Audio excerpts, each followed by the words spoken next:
Good morning students, welcome to Shriram Education Centre class 9 science. आज chapter चल रहा है आपका वर्क एंड एनर्जी और उसका पार्ट 2। तो आई होप फर्स्ट पार्ट आपको क्लियर हुआ होगा। और if you have little doubt, छोटा सा भी डाउट है, if you are watching from anywhere, कहीं से भी आप देख रहे हैं तो मुझे एक बार कमेंट कर दीजिए, तो sure I will help you, आपकी हेल्प करेंगे, आप पूरा एक्सप्लेनेशन करेंगे, आपका डाउट्स क्लियर करेंगे। तो आप कहीं से भी वॉच कर रहे हैं और आपको छोटा सा भी डाउट्स है, लिटिल डाउट्स है, तो आप उसको सेट कीजिए, तो वी विल हेल्प यू। ठीक, let us start part number second. Part number second है the mechanical energy. Mechanical energy क्या होगा? Sum of kinetic energy and potential energy of a body is known as its mechanical energy. अब हमने कल किया था कि काइनेटिक एनर्जी, प्रीवियस वीडियो में काइनेटिक एनर्जी क्या होता है? जब कोई ऑब्जेक्ट मोशन करता है तो उसका जो एनर्जी होता है दैट इज काइनेटिक एनर्जी, उसको आप काइनेटिक एनर्जी बोलते हैं। और एक ऑब्जेक्ट रखा हुआ है ऐसे या किसी हाइट पर हैंगिंग है, तो ड्यू टू इट्स पोजीशन और शेप, उसकी पोजीशन और शेप से जो एनर्जी प्रोसेस्ड होती है दैट इज पोटेंशियल एनर्जी, उसको आप पोटेंशियल एनर्जी बोलते हैं, mgh इक्वल टू। तो यहाँ पर जो मैकेनिकल एनर्जी है sum of kinetic energy and potential energy. जब हम काइनेटिक एनर्जी और पोटेंशियल एनर्जी का सम करते हैं, दोनों को प्लस कर देते हैं, तो that is equal to mechanical energy, mg के इक्वल आता है। तो mechanical energy sum of kinetic energy and potential energy, गतिज ऊर्जा और स्थितिज ऊर्जा, इन दोनों का जो सम आएगा, योग आएगा, that is body is known as mechanical energy. Potential energy हमने किया था, एक बार थोड़े से पॉइंट डिस्कस करते हैं इसके बारे में फिर से। Energy possessed by due to position और shape of any object is known as potential energy. इसको पॉइंट से पहले किया था, एक ऑब्जेक्ट है उसकी पोजीशन और शेप के कारण जो एनर्जी प्रोसेस्ड होगी that is potential energy. Potential energy हमारी कितनी होती है? पोटेंशियल एनर्जी होती है आपकी m * g * h।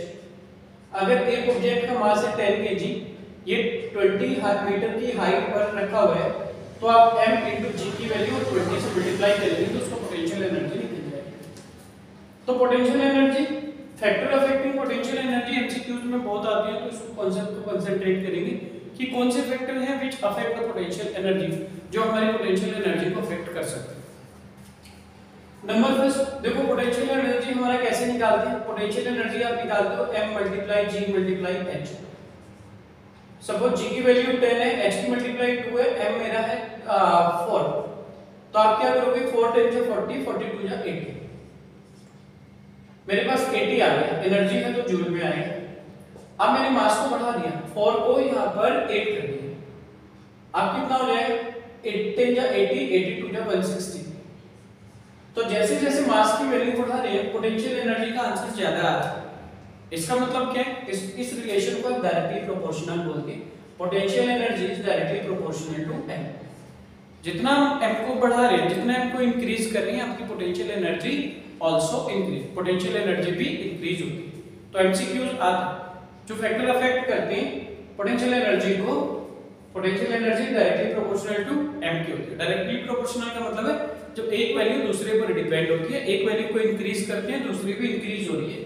m को 2 किया तो कुछ और आंसर आएगा, 4 करेंगे तो और ज्यादा हो जाएगा, 8 करेंगे तो और ज्यादा होगा। तो जैसे जैसे m की वैल्यू को इंक्रीज कर रहे हैं, बढ़ा रहे हैं, पोटेंशियल एनर्जी आल्सो इंक्रीज, ये भी इंक्रीज होती है। तो m directly proportional to potential energy. More the mass, जितना ज्यादा मास होगा more will be potential energy, उसका पोटेंशियल एनर्जी ज्यादा होगा।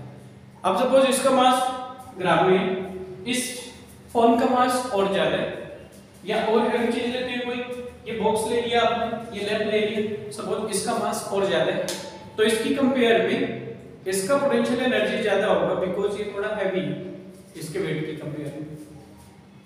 तो जितना ज्यादा बड़ा ऑब्जेक्ट होगा, जैसे ट्रेन है, ट्रेन का पोटेंशियल एनर्जी ज्यादा होगा कंपेयर विद कार की कंपेयर में, उसका मास ज्यादा है।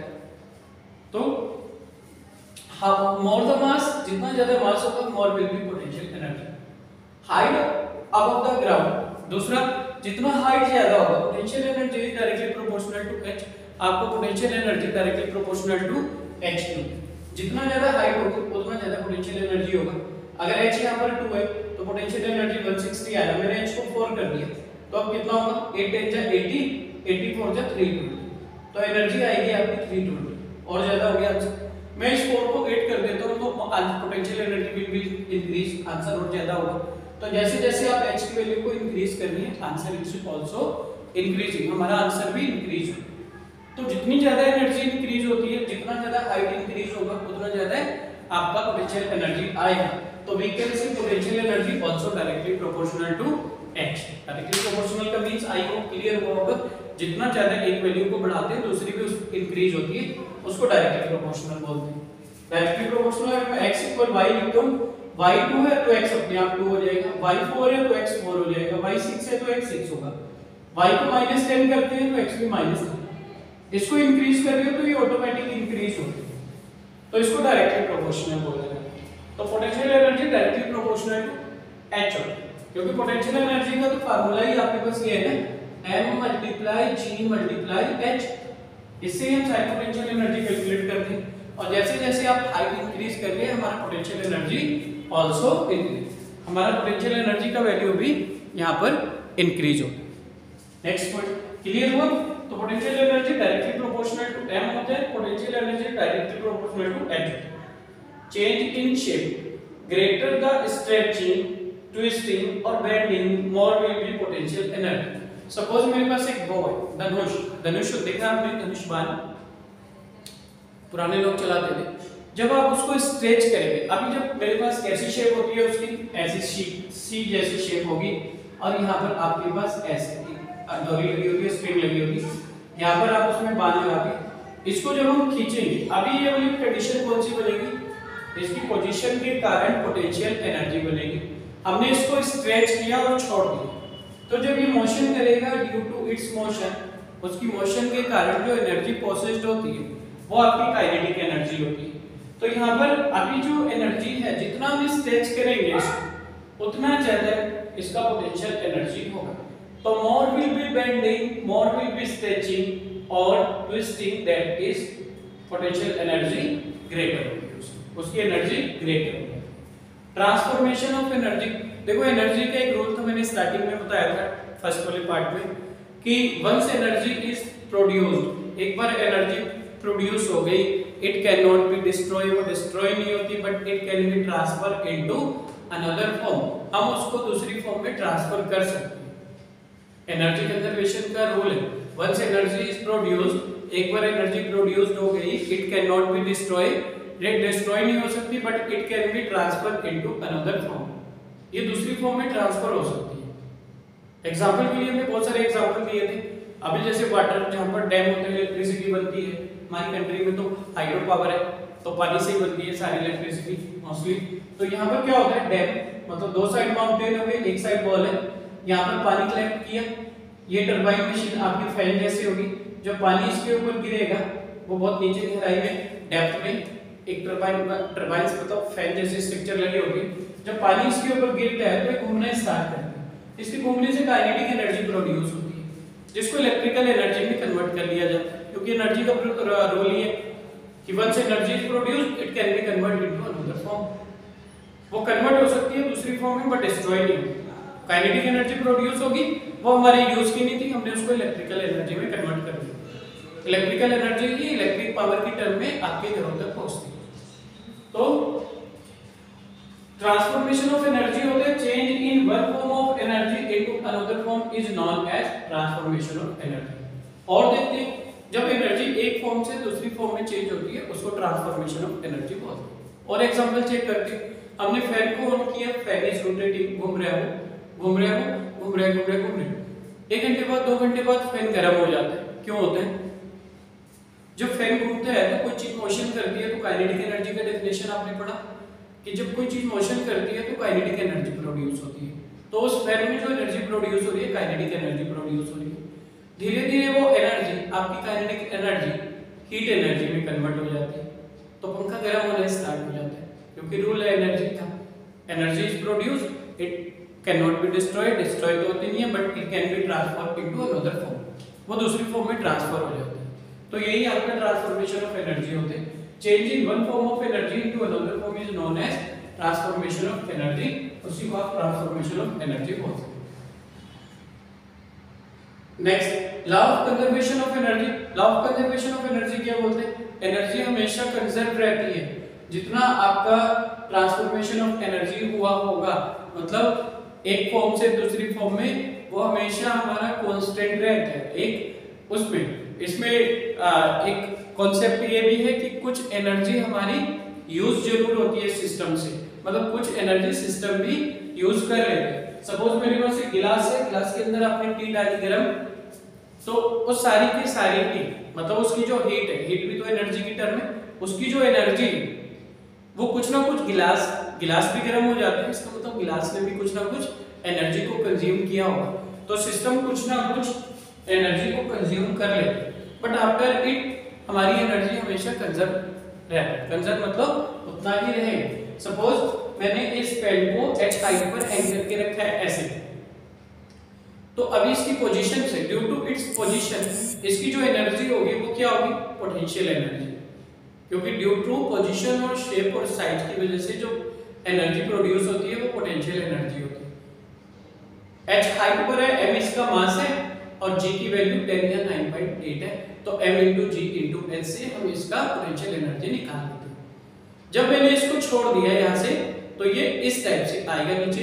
अब ये मोशन कर रहा है, जब भी नीचे आ रहा है तो जब ऊपर से नीचे की साइड आएगा मोशन कर रहा है, तो due to motion produce energy kinetic energy, उसको आप काइनेटिक एनर्जी बोलेंगे।